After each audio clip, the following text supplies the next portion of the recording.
सभी को मेरा राम राम। देखो बच्चों, आज जो हम क्वेश्चन करेंगे बच्चों, ठीक है, वो क्वेश्चन करेंगे मतलब बेसिकली हम यहाँ पर इंट्रोडक्शन पार्ट पढ़ेंगे, ठीक है। वो आपका होगा बेटा एनसीईआरटी का क्लास 9 का चैप्टर 2। एनसीईआरटी का बेटा क्लास 9 का चैप्टर 2 इंट्रोडक्शन पार्ट यहाँ पर हम डील करने वाले हैं बच्चों। चैप्टर का नेम है हमारा पॉलिनोमियल, ठीक है बच्चों। तो सबसे पहले बेटा हमें पॉलिनोमियल अगर हमें समझना है तो हम क्या करेंगे बच्चों, आपको सबसे पहले देखिए एक चीज जानिए कि बेटा सबसे पहले अगर आपको कोई बिल्डिंग बनानी है, ठीक है बच्चों, तो जब आपको कोई बिल्डिंग बनानी है तो आपका क्या होना चाहिए, बेस मजबूत होना चाहिए, ठीक है। अगर जब तक आपका बेस मजबूत नहीं होगा तो क्या होगा, बिल्डिंग गिर जाएगी। इसीलिए बेटा जब कभी भी देखना, जब घर बनता है तो उसकी नींव बनाते हैं, उसके बाद पहले उसकी ईंट लगाते हैं, उसके बाद उसके ऊपर बिल्डिंग खड़ी करते हैं। तो वही चीज है बेटा, कोई भी चैप्टर को पढ़ने से पहले सबसे पहले आप बेटा उसका ना इंट्रोडक्शन पार्ट जो है वो जरूर पढ़ें, ठीक है। जरूर उसकी वीडियो देखें। इंट्रोडक्शन पार्ट से आपका बेसिक कंसेप्ट क्लियर होता है बच्चों, ठीक है। तो इंट्रोडक्शन पार्ट जो है बेटा, वो जो कंसेप्ट है वो आपका हमेशा फ्यूचर में काम आएगा। देखिए आप एक्सरसाइज करेंगे, मान लीजिए एग्जामिनेशन पॉइंट ऑफ व्यू से आपको पास होना है या फिर मार्क्स लाने, तो एक्सरसाइज करें, क्वेश्चन सॉल्व करें। बट बेटा आपका जो कंसेप्ट है, मान लो ये 9th का जो कंसेप्ट है, यही पॉलिनोमियल चैप्टर 10th क्लास में सेकंड चैप्टर है तो वहां पर काम आएगा। फिर मान लो 11th क्लास में आप गए तो वहां पर भी इसका यूज होगा। तो आप लोग प्लीज, आपसे रिक्वेस्ट मेरी, सभी लोग जो है बेसिक कंसेप्ट को बेटा डेवलप करके रखें, जिससे कि आगे फ्यूचर में आपके फायदा, ठीक है बच्चों। तो सबसे पहले हम कुछ पॉलिनोमियल्स पढ़ने से पहले, पॉलिनोमियल चैप्टर का नाम है हिंदी में इसे बहुपद कहते हैं, ठीक है। तो बहुपद और पॉलिनोमियल्स जानने से पहले ही पॉलिनोमियल्स होता क्या है, उसके अंदर कुछ बेसिक टर्म्स होती हैं, उसको पहले हम समझते हैं, ठीक है बच्चों। आओ देखते हैं। तो यहाँ पर बच्चों सबसे पहले हमारा क्या आता है बेटा, अलजेब्रिक एक्सप्रेशन। सबसे पहले टर्म क्या है हमारी, अलजेब्रिक एक्सप्रेशन। अब ये अलजेब्रिक एक्सप्रेशन होती क्या है बच्चों, तो देखो जरा यहाँ पर, कोई भी एक ऐसी टर्म जिसके अंदर एक हमारी कांस्टेंट वैल्यू हो, ठीक है, और एक हमारा वेरिएबल हो, जिसकी जो पावर हो वो क्या हो, हमारी रैशनल नंबर हो, तो वो हमारी क्या कहलाती है बच्चों, ये शॉर्टकट है अलजेब्रिक एक्सप्रेशन लिखने का, और ये रैशनल नंबर, ठीक है। तो वो हमारा क्या कहलाता है बच्चों, वो हमारा क्या कहलाता है, वो हमारा अलजेब्रिक एक्सप्रेशन कहलाता है। अब बच्चों यहाँ पर एक टर्म आ गई आपकी रैशनल नंबर। अब रैशनल नंबर मैंने आपको नंबर सिस्टम में डिफाइन किया था कि रैशनल नंबर क्या होता है।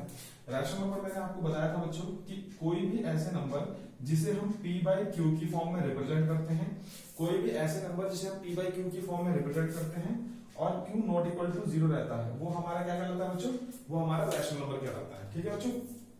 अब यहाँ पर देखेंगे, जैसे हम 2/3 मैंने देखा, ठीक है, तो मैंने एक एग्जांपल लिया कि 2/3 क्या है, हमारा रैशनल नंबर है रैशनल नंबर, कोई दिक्कत नहीं, ठीक है।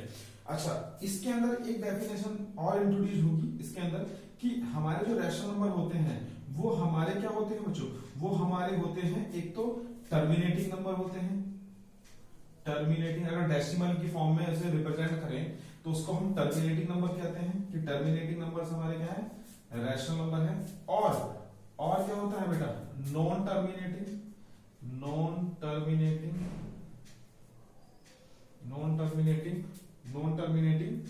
रिपीटिंग नंबर्स होते हैं, नॉन टर्मिनेटिंग रिपीटिंग नंबर्स होते हैं, ठीक है बच्चों।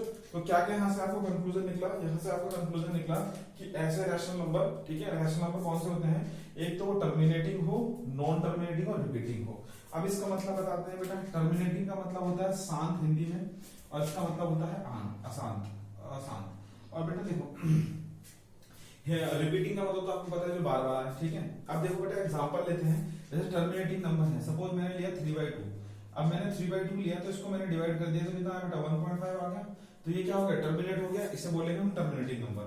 अच्छा बच्चों देखो, मैंने यहाँ पे एक फ्रैक्शन लिखा है 2/3 और एक फ्रैक्शन लिखा है 3/2। तो इस फ्रैक्शन के बारे में थोड़ा एक्सप्लेन कर देते हैं कि ये जो मैंने फ्रैक्शन लिखा 2/3, ऐसे फ्रैक्शन जब हमारी ऊपर वाली वैल्यू को जो होती है उसे बोलते हैं बेटा न्यूमरेटर, और जो नीचे होता है उसे क्या कहते हैं, डिनोमिनेटर, ठीक है। ऊपर क्या होता है न्यूमरेटर, नीचे होता है डिनोमिनेटर। हिंदी में बोलते हैं बेटा इसे अंश और इसे बोलते हैं हर। जब भी न्यूमरेटर जो है डिनोमिनेटर से क्या हो, छोटा हो, न्यूमरेटर जो है डिनोमिनेटर से छोटा हो, तो उस फ्रैक्शन को हम बोलते हैं बेटा प्रॉपर फ्रैक्शन। क्या बोलते हैं बेटा, प्रॉपर फ्रैक्शन।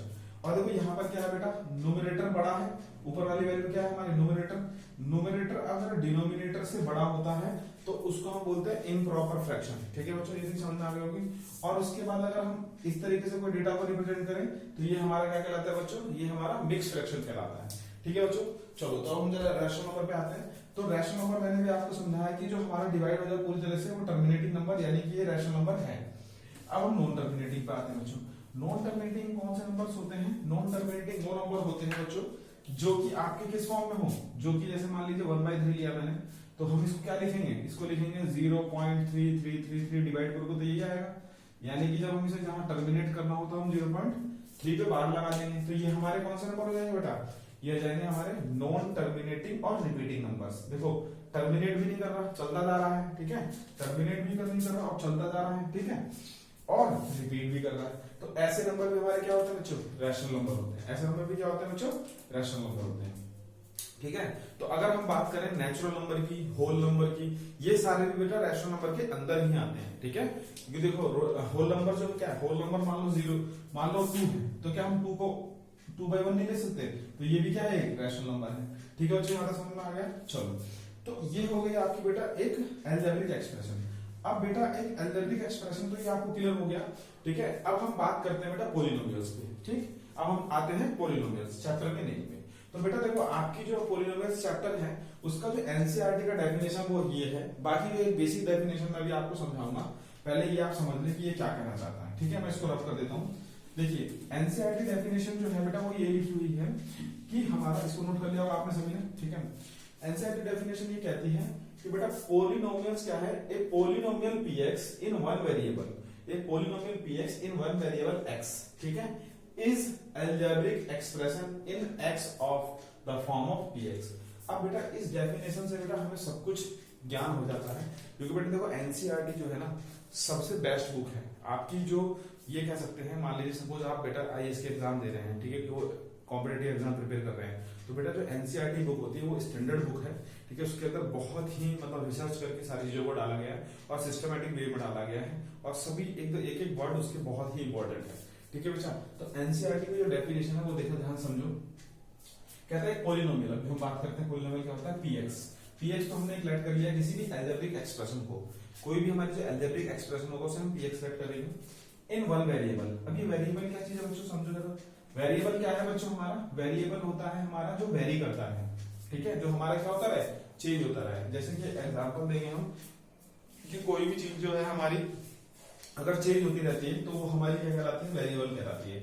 जैसे हम वेरिएबल को हिंदी में बोलते हैं चर, वेरिएबल को क्या कहते हैं हिंदी में? चर, और इंग्लिश में उसे वेरिएबल कहते हैं। और ये हमारा लेते हैं हम X Y Z T R, कुछ भी एनीथिंग, ठीक है, ये हमारा रहता है। तो बेटा देखो आपने देखा होगा कि जैसे भाई हमारा x है, ठीक है, x की वैल्यू हमारी कोई कुछ भी हो सकती है, 2 हो सकती है, 1 हो सकती है, 3 हो सकती है, 4 हो सकती है, 5 हो सकती है।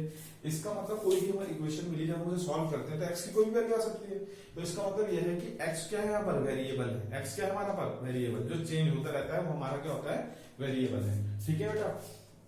तो यहां तक तो कोई डाउट नहीं, आपको समझ में आ गया वेरिएबल का मतलब, ठीक। और कांस्टेंट, एक चीज होती है हमारी कांस्टेंट, जिसे इंग्लिश में कांस्टेंट कहते हैं और हिंदी में चर कहते हैं। सॉरी, वेरिएबल को हिंदी में चर कहते हैं और कांस्टेंट को अचर कहते हैं। ये होता है बेटा फिक्स, 3, 5, 6, कोई भी ऐसी वैल्यू जो फिक्स हो, मतलब जो कभी चेंज ही ना हो, वो हमारा क्या कहलाता है? कांस्टेंट कहलाता है, ठीक है। जैसे कि मान लो सपोज आपका नेम है, वो कभी चेंज नहीं होगा, या आप हैं कभी चेंज नहीं हो सकते, आप तो आप ही रहेंगे ना, तो हमारा क्या हो गया? कांस्टेंट हो गया, ठीक है बच्चों, यहाँ तक समझ में आ गया। चलो अब उसके बाद चलते हैं बेटा अलजेब्रिक एक्सप्रेशन। मैंने अभी आपको एक्सप्लेन कर दिया कि क्या होता है इन एक्स, एक्स की फॉर्म में एक्स बता दिया क्या होता है? पीएक्स। अब बेटा इसके अंदर देखो यहाँ पर क्या है, ये एक अलजेब्रिक एक्सप्रेशन लिख रखी है, ये देखो अलजेब्रिक एक्सप्रेशन लिख रखी है a n x की power n, a n minus 1 x power n minus 1, a n minus 2 x power n minus 2 dot dot dot a1 x और a0, ठीक है। यहाँ पर देखो बच्चों ये क्या रख गया है, पहला दे रहा है कि a0 a1 a2 dot dot dot an are the constant. ये बोल रहा है यहाँ पर कि ये जो सारी चीजें देखो, ये एक हमारा क्या है बेटा? पॉलिनोमियल्स। ये मतलब एक तरह से अलजेब्रिक एक्सप्रेशन है, उसी को पॉलिनोमियल्स कहते हैं। बताता हूं मैं क्या है ये पॉलिनोमियल्स, हमने लिखा हुआ है, ठीक है। अब इसके अंदर कुछ बेसिक चीजों को डिफाइन करा गया, वो समझे कि भाई जो हमारा ये जो है an -1 ये सारे क्या है? ये कांस्टेंट है। कांस्टेंट का मतलब यहाँ पर an की वैल्यू 1 2 3 कुछ भी हो सकती है, तो इसलिए हमने इसे क्या माना? कांस्टेंट। अब यहाँ पर एक चीज लिखी हुई है बच्चों, an not equal to 0, an not equal to 0। इसका मतलब ये है बच्चों कि an जो अगर हमारा नॉट इक्वल टू 0 है तो इसका मतलब ये है कि भाई देखो, अगर हमारी कोई भी, अगर मान लीजिए इक्वेशन है x प्लस 1 है सपोज, ठीक है, और यहाँ पर x का जो कोफिशिएंट है वो 0 ही हो जाए, तो अलजेब्रिक एक्सप्रेशन रहा कहाँ, वो तो कुछ बना ही नहीं। तो इसलिए ऐसी कंडीशन में क्या होगा हमारा कि वो कभी भी ऑलवेज जो है वो 0 नहीं होगा। ठीक है, चले आगे।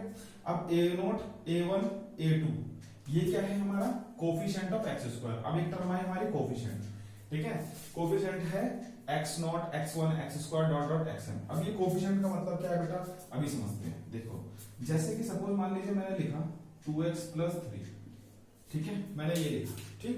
अगर मैं पूछूं बेटा यहाँ पर कि the coefficient of x, x का कोफिशिएंट क्या होगा, तो आप बताओगे 2। अगर मैंने लिखा ऐसे 2x स्क्वायर प्लस आपका 3x प्लस 5, अगर मैं इस, ये पूरी हमारी क्या है बेटो, ये हमारी एक पूरी क्या है पॉलिनोमियल्स है, ये हमारा क्या है पूरी पॉलिनोमियल्स है। इसके अंदर मैं बोलूं कि मुझे ये बताओ कि कोफिशिएंट क्या है, x स्क्वायर का कोफिशिएंट क्या है, तो 2 है। अगर मैं बोलूं x का कोफिशिएंट क्या है, तो 3 है, ठीक है। अगर मैं यहां पर ये लिखता हूं कि मैं बोलूं द कोफिशिएंट ऑफ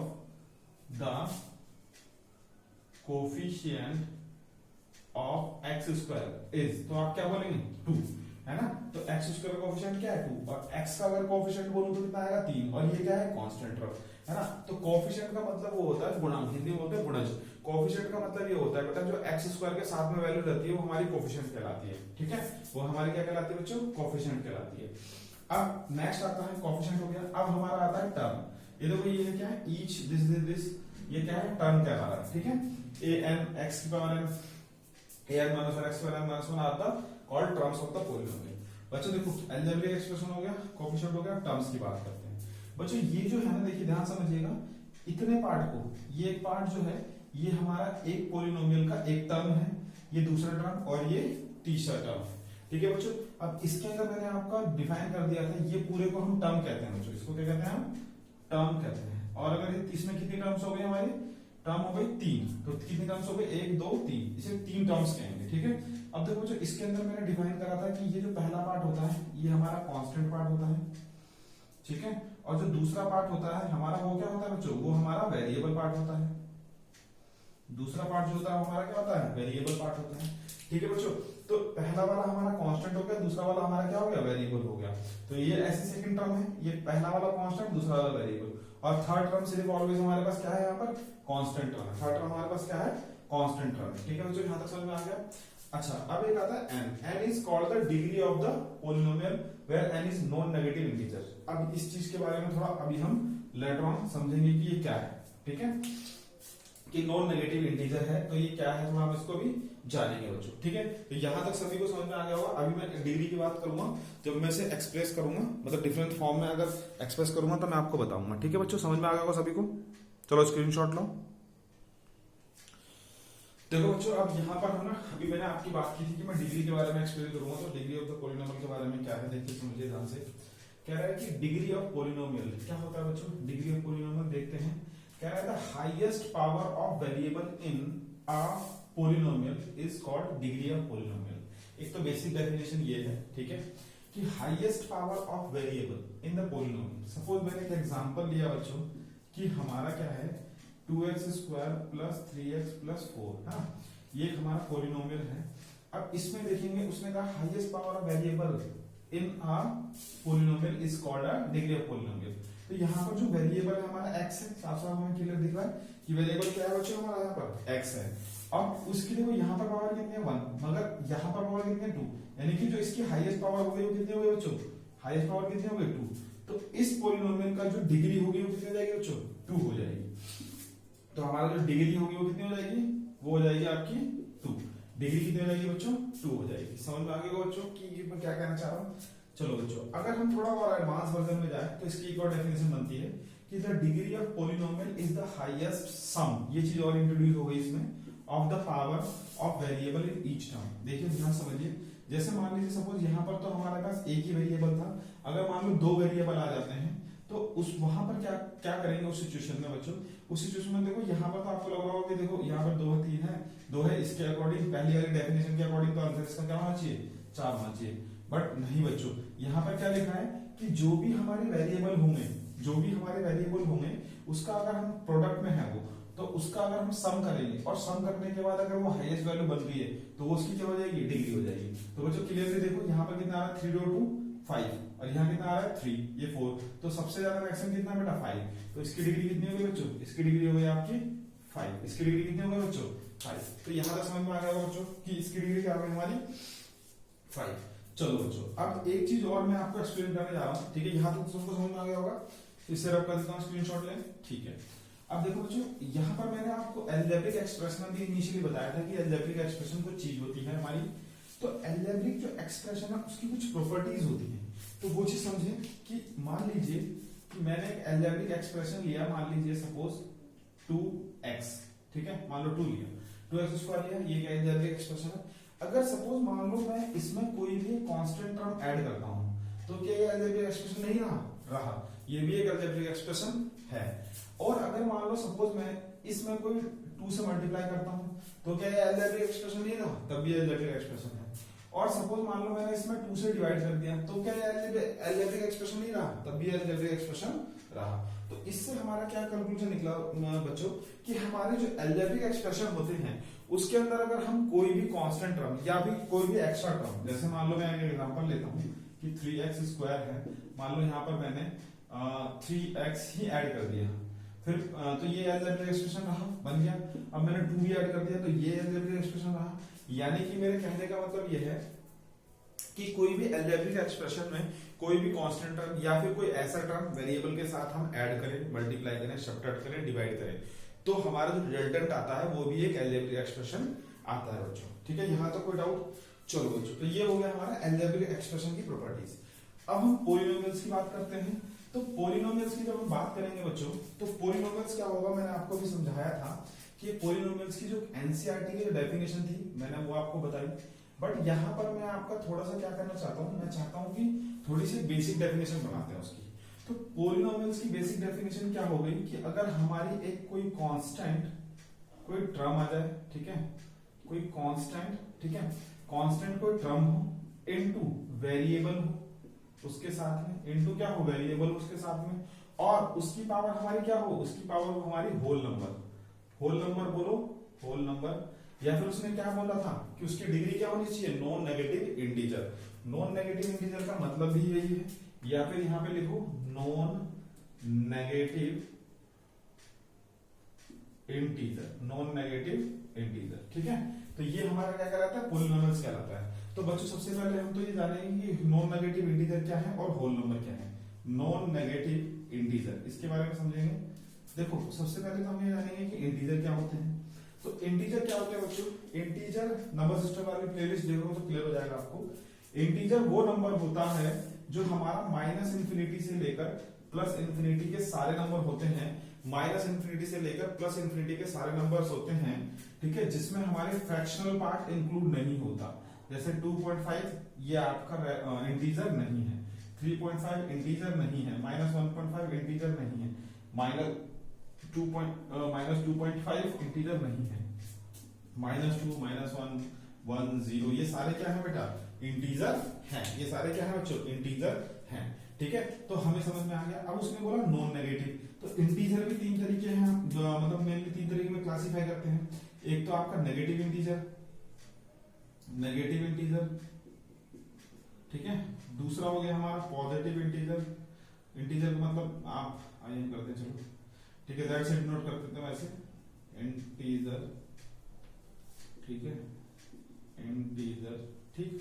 तो देखो अब यहाँ पर क्या है, और एक जीरो हमारा इंटीजर है, तो उसने बोला नॉन नेगेटिव। नॉन नेगेटिव का मतलब ये होगा कि जीरो की जो आगे के नंबर होंगे जीरो भी होगा, वो सारे हमारे नॉन नेगेटिव आएगा। तो वो ऐसे नंबर जो हमारे जीरो से स्टार्ट होते हैं 1 2 3 डॉट डॉट डॉट जाते हैं, उसको हम क्या कहते हैं, उसको हम होल नंबर नहीं कहते क्या। तो ये डेफिनेशन गलत होगी जो मैंने अभी बनाई, ठीक है, यहाँ तक समझ में आ गया सभी को।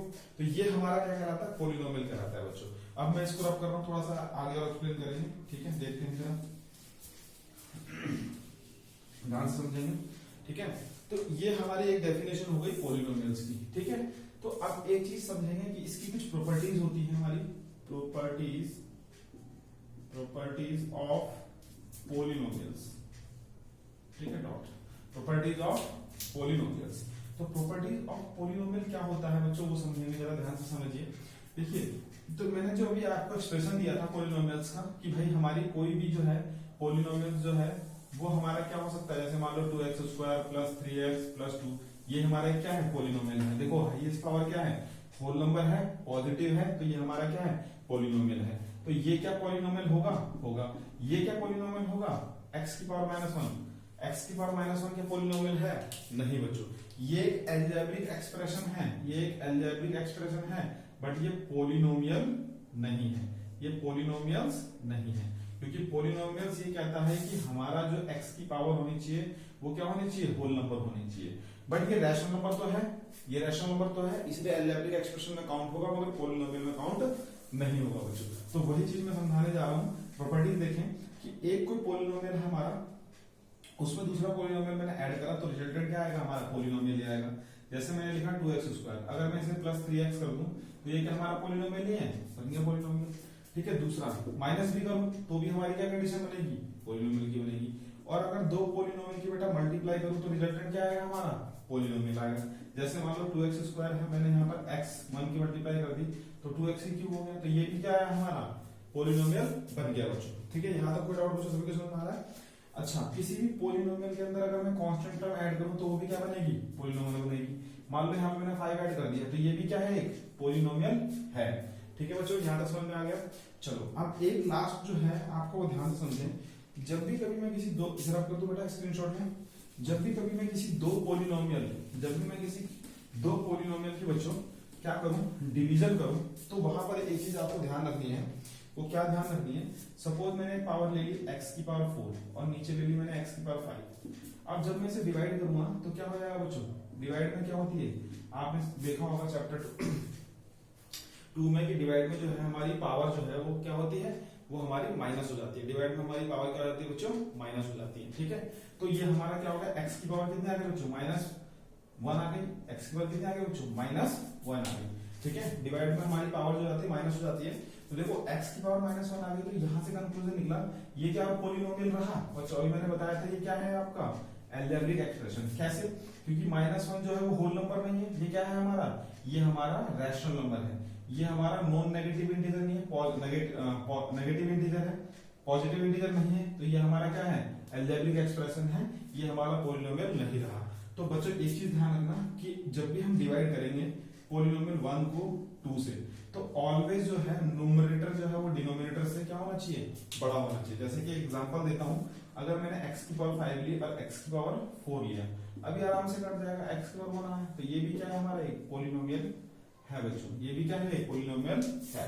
तो यहाँ तक सबको समझ में आ गया बच्चों। ठीक है, चलें अब इसके अंदर कुछ बेसिक्स पॉलिनोमियल्स की बात करते हैं। तो जैसे कि हम बात करें, एक कांस्टेंट पॉलिनोमियल आता है हमारा। ठीक है, इस तरह स्क्रीनशॉट लें। ठीक है, एक आता है हमारा बेटा कांस्टेंट पॉलिनोमियल।